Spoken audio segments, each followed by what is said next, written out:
এখানে আমি মুসুর ডালের বড়া করে টক বানাবো। আসসালামু আলাইকুম বন্ধুরা, আশা করি আপনারা সবাই ভালো আছেন। প্রথমে আমি মুসুর ডালটাকে ভিজিয়ে রেখেছিলাম। ভেজানো হয়ে যাওয়ার পরে মুসুর ডালটাকে আমি ব্লেন্ডারে পেস্ট করে নিয়েছি। পেস্ট করে একটা বাসনের মধ্যে রেখে দিয়েছি। তারপরে মুসুর ডালটাতে আমি নুন, গোটা জিরে, হলুদ গুঁড়ো, পরিমাণ মতো লঙ্কা গুঁড়ো আর অল্প জিরা ধনে গুঁড়ো দিয়েছি। দিয়ে ভালো করে ডালটাকে আমি মাখিয়ে নিয়েছি।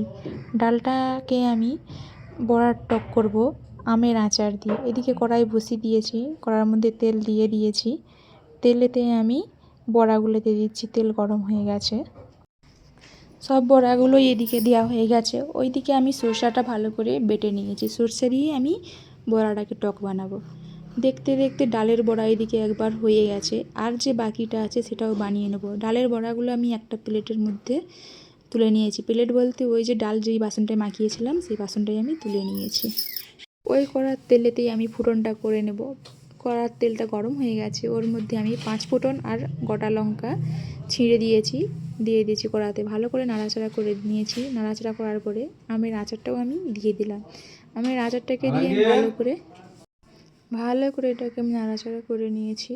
নাড়াচাড়া এদিকে হয়ে গেছে। এর মধ্যে আমি অল্প পরিমাণের হলুদ গুঁড়ো আর নুন আর হালকা লঙ্কা গুঁড়ো দিয়েছি। দিয়ে ভালো করে আবার নাড়াচাড়া করে নিয়েছি। নিয়ে আমি যে সর্ষে বাটার পানিটা আছে ওই পানিটা আমি দিয়ে দেব। পানিটা দিয়ে দিয়েছি। দিয়ে ভালো করে এটাকে আমি মিক্সড করে নিচ্ছি। মিক্সড হয়ে গেলে, ভালো করে এটা কষানো হয়ে গেলে এরপরে আমি পানি দিয়ে দেবো। দেখতে দেখতে মশলাটা ভালোভাবে কষানো হয়ে গেছে, আচার আর মশলাগুলো।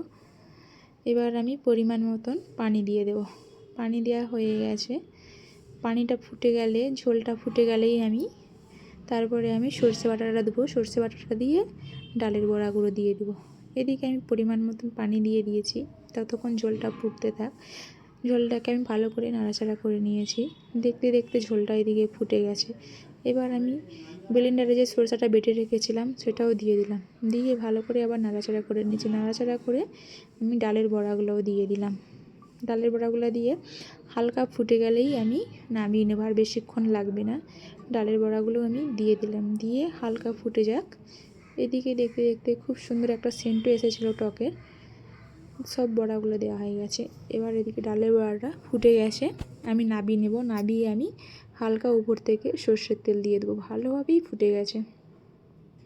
দেখতে দেখতে ডালের বড়া এদিকে রান্না কমপ্লিট। আমি একটা জামের মধ্যে ডালের বড়াটা ঢেলে নিয়েছি। এবার আমি উপর দিয়ে হালকা পরিমাণের সর্ষের তেল দিয়ে দিয়েছি।